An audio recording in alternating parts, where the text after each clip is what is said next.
Hello friends, स्वागत है आपका हमारे YouTube channel tech tutor hub पर। यहाँ मैं लाई हूँ आपके लिए कंप्यूटर की बेसिक कोर्स बिल्कुल शुरुआत से। मैं आपको पढ़ाने वाली हूँ कंप्यूटर फंडामेंटल, जिसके कुछ टॉपिक्स हैं introduction of computer, history of computer, generation of computer and types of computer. तो चलिए शुरू करते हैं बिना देर करते हुए। Introduction of computer. A computer is an electronic device. Computer एक तरह की इलेक्ट्रॉनिक डिवाइस होती है। It accept data, process it and gives information as output. ये किसी भी तरह के डेटा को लेती है, फिर उसे प्रोसेस करती है, फिर हमें इंफॉर्मेशन के रूप में देती है। It has several components like monitors, CPU, mouse, processors, memory, etc. इसके बहुत सारे कंपोनेंट्स होते हैं जिसकी मदद से मिलकर ये बना है और ये अपना कार्य करता है, जैसे monitor, CPU, mouse, processor, memory और भी बहुत सारे पार्ट्स हैं जो मिलकर ये कंप्यूटर बना है और जो कि कंप्यूटर की हेल्प करते हैं सारे काम को करने में। अब हम बात करते हैं कंप्यूटर की हिस्ट्री की। कंप्यूटर की हिस्ट्री क्या है? कंप्यूटर सबसे पहले कैसे बना, और जब पहली बार कंप्यूटर बनाया गया तो उसका इस्तेमाल किस चीज़ में हुआ और उसका नाम क्या पड़ा। तो earlier computer were used only for calculations. पुराने समय में जब कंप्यूटर पहली बार बनाया गया था तो उसका इस्तेमाल सिर्फ और सिर्फ कैलकुलेशंस के लिए किया जाता था। Abacus was called the first computer. Abacus हमारा पहला कंप्यूटर बनाया गया था। And after that lots of devices were made which used for calculations. उसके बाद बहुत सारी devices बनी जिसका इस्तेमाल सिर्फ और सिर्फ calculations के लिए ही किया गया। The Charles Babbage is known as the father of computer. Charles Babbage को कंप्यूटर का फादर कहा जाता है because Charles Babbage invented the analytical and difference engine which had memory. क्योंकि चार्ल्स बेबेज ने दो तरह के इंजन का आविष्कार किया था जिसमें कि पहली बार मेमोरी का इस्तेमाल किया गया था, जिसका नाम है analytical engine and difference engine. अब हम बात करते हैं एनियाक की, electronic numerical integrator and computer. This was the first electronic computer. ये विश्व का पहला इलेक्ट्रॉनिक कंप्यूटर बनाया गया था। And from this day the era of electronic computer begin. और जब एनियाक बना उसके बाद से इलेक्ट्रॉनिक कंप्यूटर का युग शुरू हुआ। अब हम बात करते हैं कंप्यूटर के जनरेशन की। जैसे जैसे समय आगे बढ़ा, जैसे जैसे समय बीता गया, वैसे वैसे कंप्यूटर में बहुत सारी चेंजिंग्स की गई, उनके बहुत सारे पार्ट्स में चेंजिंग की गई, उसे धीरे धीरे उसका लेवल को और ज़्यादा एडवांस बनाया गया। तो पहले से लेके अब तक में उसमें कितनी चेंजेस की गई और उसे कितना एडवांस बनाया गया, चलिए देखते हैं। First generation. The period of first generation was 1946 to 1955। First generation की जो पीरियड थी वो 1946 से 1955 तक थी। In this first generation of computer, it has been used vacuum tube technology which make computer possible to do calculations. जब पहली बार computer first generation जब बनाया गया तो उसमें वैक्यूम ट्यूब का इस्तेमाल किया गया था, वैक्यूम ट्यूब टेक्नोलॉजी का, जो कि कंप्यूटर को किसी भी तरह के कैलकुलेशंस को करने में आसान बनाता था।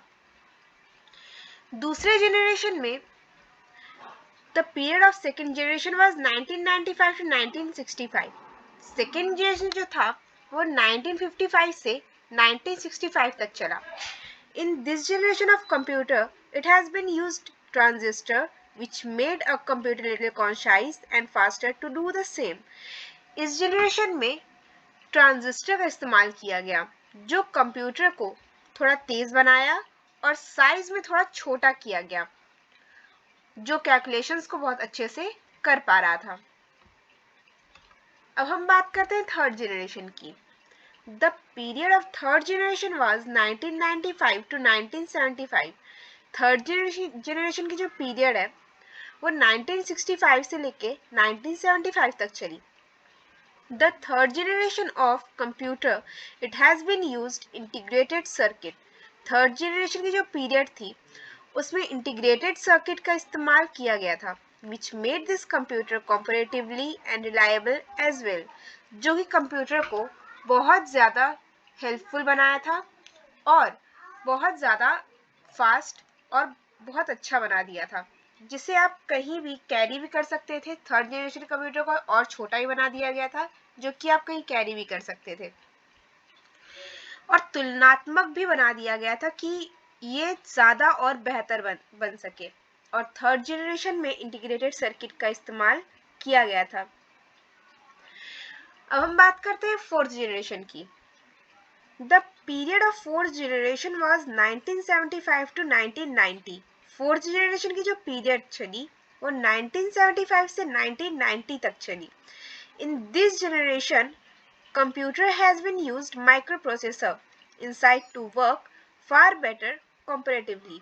इस जनरेशन में माइक्रो प्रोसेसर का इस्तेमाल किया गया था, जो कि कंप्यूटर को काफ़ी बेहतर और काफ़ी तुलनात्मक रूप से बहुत अच्छा बना दिया। This is most reliable among and very concise in size to be portable anywhere you want। ये साइज में इसे छोटा बनाया गया जिसे आप कहीं भी कैरी कर सकते थे और कहीं भी ले जा सकते थे, और काफ़ी भरोसेमंद भी बनाया गया पहले, दूसरे और तीसरे कंप्यूटर से। अब हम बात करते हैं फिफ्थ जनरेशन की। The period of fifth generation is 1990 till date generation. Fifth generation की जो पीरियड चली वो 1990 से शुरू होकर आज तक चल रही है। In this generation of computer, the ultra large scale integration means ULSI is used। इस generation में ULSI का use किया गया था। The fifth generation of computer would have an artificial intelligence। Fifth generation के computer में artificial intelligence है। The intelligence of software tell computer what to do and how to do using knowledge based problem solving technique। जो कि computer को बताता है कैसे करना है और क्या करना है। ये काम कंप्यूटर खुद अपने माइंड से करता है, इसमें इंसानों की ज़रूरत नहीं पड़ती है। यहाँ कंप्यूटर खुद अपना माइंड यूज़ करता है, और यही है फिफ्थ जनरेशन की आर्टिफिशियल इंटेलिजेंस। अब हम बात करते हैं कंप्यूटर के क्लासिफिकेशंस की। कंप्यूटर को 3 भागों में बांटा गया था। कंप्यूटर के आधार पर there are 3 types of computer: analog computer, digital computer and hybrid computer. Analog computer. Analog computer is a computer which does the work of manipulating physical object। Analog computer ऐसा कंप्यूटर है जो कि physical object पर काम करता है। Analog computer exists on a needle which serves to display the result। ये analogue computer एक पतली सी नीडल पे चलती है जो कि हमें रिजल्ट दिखाती है। It does not give the accurate result but gives approx result। ये हमें accurate result नहीं देती, मतलब एक शुद्ध मान नहीं देती, पर हमें उसके लगभग, उसके आसपास का आंसर ज़रूर दे देती है। जैसे आप देख सकते हैं थर्मोमीटर, स्पीडोमीटर और वेट। ये हमें एग्जैक्ट आंसर तो नहीं दे रही, पर उसके आसपास आंसर ज़रूर दे देती है। अब हम बात करते हैं डिजिटल कंप्यूटर की।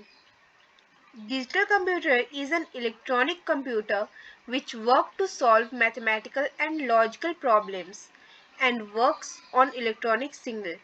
Digital computer एक ऐसा कंप्यूटर होता है, एक ऐसे इलेक्ट्रॉनिक कंप्यूटर है जो कि मैथमेटिकल और लॉजिकल प्रॉब्लम्स को सॉल्व करने के लिए इस्तेमाल किया जाता है, और ये आपके इलेक्ट्रॉनिक सिग्नल पर काम करता है। Their speed is fast and they have high memory capacity। They are capable of providing accurate result। इनकी स्पीड बहुत तेज होती है और इनकी जो मेमोरी कैपेसिटी होती है वो भी बहुत अच्छी होती है और बहुत हाई होती है, मतलब आप लार्ज अमाउंट में डेटा स्टोर करके इसमें रख सकते हैं। They are capable of providing accurate result। ये हमें शुद्ध मान भी देती है, एकदम एग्जैक्ट आंसर भी देती है। जैसे एग्जाम्पल आप देख सकते हैं, desktop, laptop, smartphone, tablet, calculator, ATM machine और भी बहुत सारी चीज़ें हैं। अब हम बात करते हैं हाइब्रिड कंप्यूटर की। It is a special type of computer ये एक स्पेशल तरह का कंप्यूटर होता है which combine both properties of digital and analog computer, जो कि दोनों प्रॉपर्टीज से मिलकर बनी होती है, डिजिटल और एनालॉग। इन दोनों से मिलकर के हाइब्रिड कंप्यूटर को बनाया गया है। एग्जाम्पल आप देख सकते हैं, electrocardiogram machine and gasoline station. Electrocardiogram machine, जिसे आप ईसीजी मशीन भी कहते हैं, जिसका इस्तेमाल आपके हार्ट बीट को नापने के लिए होता है, हार्ट बीट के रेट को जानने के लिए कि आपकी धड़कन कैसी चल रही है, आपकी तबीयत कैसी, इस चीज़ को जानने के लिए इलेक्ट्रोकार्डियोग्राम मशीन का इस्तेमाल किया जाता है। और गैसोलाइन स्टेशन, जो कि आपने देखा होगा, कहीं आप जाते हैं गाड़ी में पेट्रोल या डीजल भरवाने, तो एक जगह दिखाता है कि कितना लीटर पेट्रोल या डीजल भरा है आपके कार में, और फिर एक जगह दिखाता है कि कितना आपका पैसा हुआ। तो ये होता है जो कि हाइब्रिड कंप्यूटर होता है, जो कि डिजिटल और एनालॉग इन दोनों से मिलकर के बना रहता है। So thank you so much friends for watching my video अच्छी लगी हो तो लाइक शेयर और सब्सक्राइब जरूर कीजिएगा। Bye bye.